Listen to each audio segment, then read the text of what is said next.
Hello student, स्वागत है आपका एक और नए वीडियो में। आज हम चार्ल्स डिकेंस की फेमस नॉवेल हार्ड टाइम्स की समरी को अच्छी तरीके से समझ रहे हैं। इस नॉवेल में चार्ल्स डिकेंस ने हमें बताया है कि इंडस्ट्रियलाइजेशन होने के कारण इंग्लैंड में जब इंडस्ट्रीज बनी तो उसका क्या असर हुआ लोगों के ऊपर, खास तौर पे गरीब लोगों के ऊपर इसका क्या असर था, इस चीज़ पे उन्होंने कमेंट्री की है इस नॉवेल के ज़रिए। तो चलिए अब हम लोग इस नॉवेल के इंट्रोडक्शन को देखते हैं और उसके बाद फिर हम समरी को अच्छे तरीके से समझते हैं। हार्ड टाइम्स का पूरा टाइटल है hard times for these times, जिसे शॉर्ट में हार्ड टाइम्स भी कहा जाता है। ये चार्ल्स डिकेंस की 10th नॉवेल थी जिसे पब्लिश किया गया था 1854 में। और जैसा मैंने आपको बताया कि उस दौर की इंग्लिश सोसाइटी कैसे थी, इस चीज़ को सैटिराइज किया गया है इस नॉवेल में। और उस ज़माने के सोशल और इकोनॉमिक कंडीशंस कैसे थे, इसके बारे में भी चार्ल्स डिकेंस ने हमें बताया है। अब चलिए हम लोग इस नॉवेल की समरी को और अच्छे तरीके से समझते हैं। तो स्टोरी की शुरुआत होती है जहाँ पे हमें थॉमस ग्रैडग्राइंड नाम का एक बहुत ही अमीर मर्चेंट दिखाया जाता है, बिजनेसमैन दिखाया जाता है जो अब रिटायर हो चुका है। और वो एक इंडस्ट्रियल सिटी, एक ऐसे शहर में जहाँ बहुत सारी इंडस्ट्रीज हैं जिसका नाम कोक टाउन है, वहाँ वो रहता है। और उसने अपनी पूरी जो जिंदगी है वो रैशनैलिज्म की फिलॉसफी पे लगा दी है, यानी कि उसे किसी भी तरह की बचकानी चीजें या इमेजिनरी चीजें पसंद नहीं है। वो एक रैशनलिस्ट है और सेल्फ इंटरेस्ट यानी अपना भला सबसे पहले वो सोचता है। वो अपने बड़े बच्चों लुइजा और टॉम को इसी फिलॉसफी के साथ बड़ा कर रहा होता है। और कभी भी उन्हें कोई भी तरह का इमेजिनेटिव या फैंसीफुल, यानी कि बच्चों को जिसमें खुशी मिलती है, इस तरह की चीजें वो उन्हें करने नहीं देता। और उसने एक स्कूल भी बनाया है और वहां पर वो जिन बच्चों को पढ़ाता है उन बच्चों में भी वो इसी तरह की बातों को उन्हें भी सिखा रहा है। और as a charity, as a work of charity, charitably वो एक स्टूडेंट को जो जिसका नाम होता है सिसी जूप, जो कि काफी इमेजिनेटिव है, उसको वो रख लेता है अपने पास और कहता है कि मैं तुम्हें शिक्षा दूंगा और बड़ा करूंगा। इसीलिए क्योंकि जो सिसी जूप है उसके जो फादर थे वो एक सर्कस एंटरटेनर थे, सर्कस में काम किया करते थे, लेकिन वो कहीं गायब हो जाते हैं। और इसी वजह से सिसी जूप अनाथ हो गई थी। और इसीलिए थॉमस ग्रैडग्राइंड कहता है कि अगर तुम अपनी ये इमेजिनरी चीजें छोड़ दोगी, इमेजिन करने वाली जो जितनी भी चीजें तुम करती हो बचपने, जितने भी हैं तुम्हारे, उन सबको अगर तुम छोड़ दोगी तो मैं तुम्हें अपने पास रखने को तैयार हूँ। और इस तरीके से जो सिसी जूप है वो उनके ही घर में रहने लगती है, थॉमस ग्रैडग्राइंड के। और उसके बच्चे बड़े होने लगते हैं ग्रैडग्राइंड के। और जो टॉम है वो एक काफी डिसिपेटेड सेल्फ इंटरेस्टेड हेडोनिस्ट, यानी वो एक हेडोनिस्ट बन जाता है। यानी उसके लिए बस अपनी जरूरतें पूरी करना और प्लेजर को हासिल करना ही सब कुछ हो जाता है उसके लिए। और जो लुइजा है वो भी काफी अंदरूनी तरीके से कंफ्यूज्ड रहने लगती है, क्योंकि वो अपनी फीलिंग्स को दर्शा नहीं सकती, प्रकट नहीं कर सकती, क्योंकि उसके फादर इस तरह के होते हैं। तो उसे ऐसा लगने लगता है कि वो एक बहुत ही इंपॉर्टेंट चीज अपनी लाइफ में मिस कर रही है। Eventually Louisa marries Gradgrind's friend Josiah Bounderby. इसके बाद जो लुइजा है, ग्रैडग्रैंड उसकी शादी अपने ही फ्रेंड जोसिया बाउंडरबी से करा देता है, जो कि एक बहुत ही अमीर फैक्ट्री का मालिक है। लेकिन उसकी जो उम्र है वो लुइजा से ऑलमोस्ट डबल, या कह सकते हैं कि डबल से भी ज्यादा उसकी उम्र है लुइजा से, लेकिन फिर भी लुइजा को उससे शादी करनी पड़ती है। बाउंडर भी continuously trumpets his role as a self made man. तो जो बाउंडर भी है, क्योंकि वो एक मशहूर और अमीर फैक्ट्री ओनर है, इसीलिए वो सभी से कहता है कि मैं एक सेल्फ मेड मैन हूँ, मुझे किसी ने नहीं बनाया, मैं अपनी मेहनत के बलबूते ही इतना बड़ा बन पाया, जबकि मैं तो बहुत ही गरीब था। और जब मैं बहुत छोटा सा बच्चा था तब मेरी माँ मुझे गटर में छोड़कर चली गई थी। तो मैं अपनी मेहनत से ही इतना अमीर बिजनेसमैन बना हूँ, ऐसे वो कहा करता है। जोजिया बाउंडरबी हमेशा ऐसे कहा करता है। इसके बाद जो टॉम है वो बाउंडरबी के बैंक में एज अ असिस्टेंट अप्रेंटाइज हो जाता है। और सिसी जो है वो ग्रैडग्राइंड के घर में उसी के छोटे बच्चों की देखभाल करने लग जाती है। इसके बाद फिर हमें दिखाया जाता है हैंड्स को, तो हैंड्स उन लोगों को कहा गया है जो फैक्ट्री में काम करते हैं, फैक्ट्री के जो वर्कर्स हैं, उनमें से ही एक हैंड होता है इम्पोवरिश्ड यानी बहुत ही गरीब। तो यहाँ पर हैंड का मतलब दिया है। तो डिकेंस जो है वो अपनी अपनी नॉवेल में हैंड उन लोगों को कहते हैं जो कोकटाउन की फैक्ट्रीज में जो लेबरर्स काम करते हैं। तो उन्हीं में से एक हैंड होता है स्टीफन ब्लैकपूल, जो कि एक लड़की को पसंद किया करता है जिसका नाम है रेचल, और रेचल भी एक पुअर फैक्ट्री वर्कर है, वो भी एक वर्कर है। तो दोनों ही एक दूसरे से शादी करना चाहते हैं, लेकिन जो स्टीफन है वो उससे इसलिए शादी नहीं कर पा रहा था क्योंकि वो ऑलरेडी शादीशुदा था, और उसकी जो पत्नी थी वो एक ड्रंकन वुमेन है, बहुत ही शराबी औरत है, जो कई महीनों तक गायब हो जाया करती थी और फिर लौट आती थी। और इसीलिए स्टीफन बाउंडरबी के पास जाता है और कहता है कि प्लीज आप मुझे बताओ कि मैं कैसे तलाक ले सकता हूँ अपनी एग्जिस्टिंग वाइफ से, ताकि मैं किसी और से शादी कर सकूं।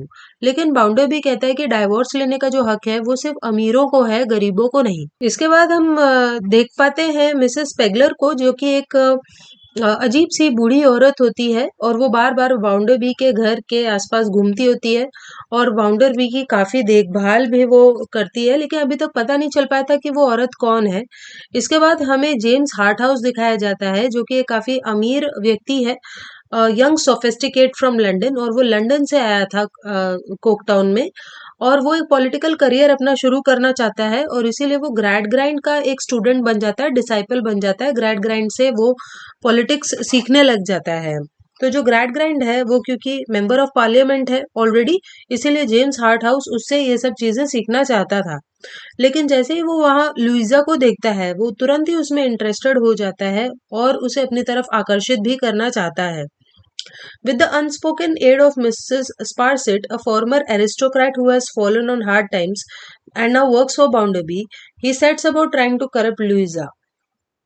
तो जो मिसेस पारसेट है वो बेसिकली बाउंडर बी के यहाँ काम करने वाली एक औरत है, जो कि काफी अमीर थी, एरिस्टोक्रेट थी पहले, लेकिन अब वो गरीब हो गई है। और मिसेस पारसेट की मदद से जेम्स हार्ट हाउस जो है वो किसी भी तरीके से लुइजा को करप्ट करना चाहता है, अपनी तरफ आकर्षित करना चाहता है।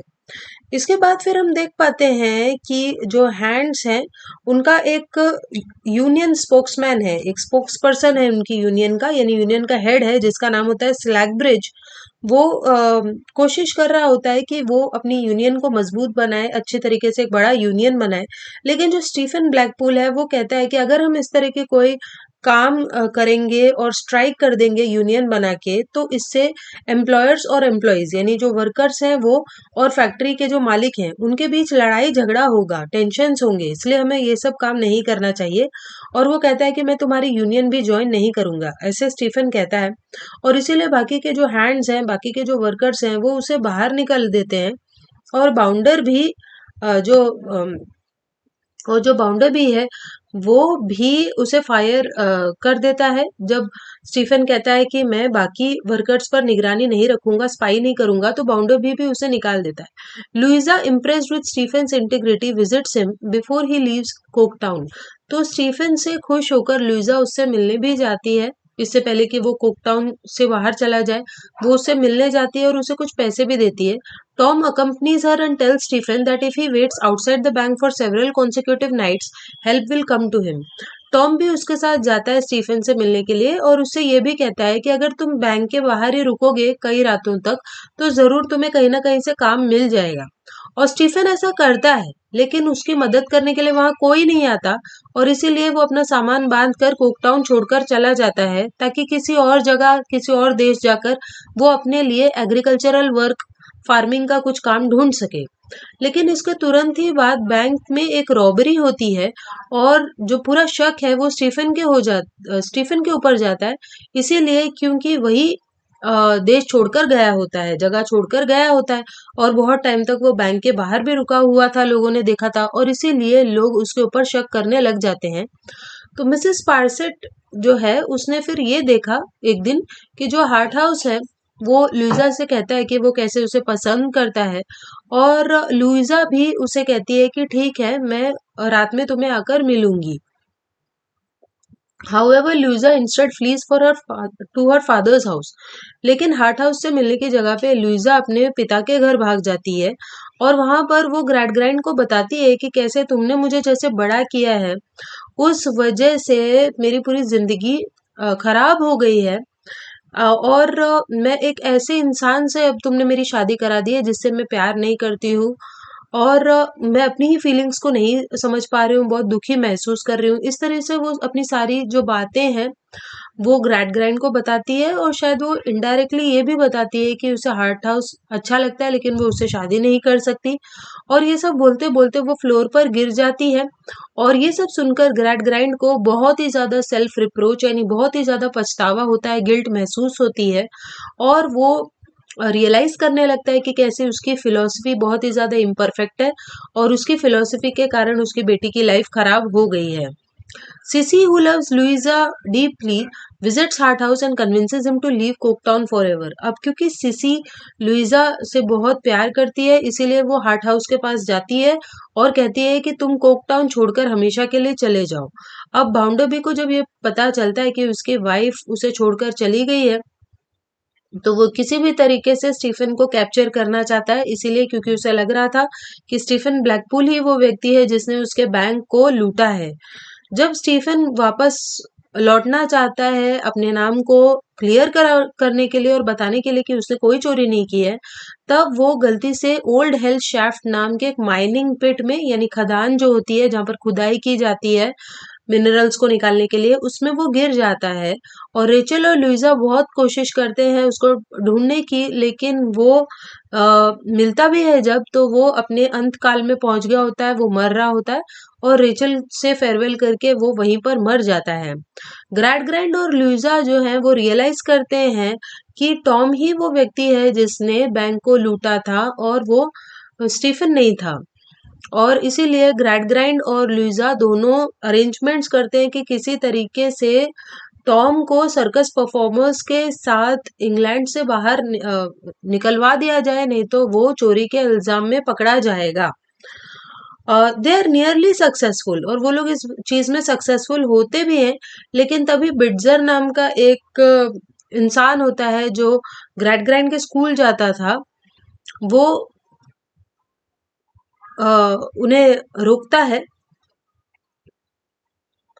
लेकिन उसके बाद फिर स्लियरी नाम का एक सर्कस प्रोपराइटर होता है, सर्कस ओनर होता है जो टॉम की मदद करता है बिटजर की पकड़ से बाहर आने में और इस तरीके से वो जो यंग रॉबर्ट टॉम है वो इंग्लैंड छोड़कर फाइनली चला जाता है और वो बच जाता है। इसके बाद मिसेस पार्सेट फिर से देखती है कि वो जो मिसेस पेगलर बूढ़ी औरत है वो फिर से बाउंडरबी के घर के आसपास घूम रही है और वो उसे ऐसा लगता है कि शायद उसे पता हो कि बाउंडरबी के बैंक को किसने चोरी किया है, किसने वहां लूट मचाई है और इसीलिए वो बाउंडरबी के पास मिसेस पेगलर को ले जाती है। लेकिन जब बाउंडरबी उसे देखता है मिसेस पेगलर को तो वो शॉक हो जाता है, वो रिकॉइल करता है और तब पता चलता है कि मिसेस पेगलर असलियत में उसकी माँ है, उसकी लविंग मदर है और उसने अपनी माँ से कहा था कि कभी भी मुझसे मिलने मत आना और तब ये बात साफ हो जाती है कि बाउंडर भी कोई सेल्फ मेड मैन नहीं है। उसकी माँ ने उसे पाल पोस कर बड़ा किया था लेकिन अब वो इस तरीके से बिहेव कर रहा था और अपनी माँ को भी वो देखना नहीं चाहता है और दूसरों से ये कहता था कि मैं तो सेल्फ मेड हूँ, मुझे किसी ने बड़ा नहीं किया है, किसी ने अमीर नहीं बनाया है। एंग्रीली बाउंडर भी फायर्स मिसेस पार्सेट, लेकिन जब वो ये देखता है कि मिसेस पार्सेट उसकी माँ को लेके आई है तो उसको बहुत गुस्सा आता है और वो मिसेस पार्सेट को निकाल देता है जॉब से और उसे अपने रिलेटिव्स के यहाँ रहने के लिए भेज देता है। इसके बाद 5 साल के बाद वो कोकटाउन की ही सड़कों पर अकेला मरता है और ग्रैड ग्राइंड हमें दिखाया जाता है कि ग्रैड ग्राइंड ने अपनी जो फिलॉसफी है फैक्ट्स वाली वो छोड़ दी है और अब वो गरीबों की मदद करता है अपने पॉलिटिकल पावर के जरिए।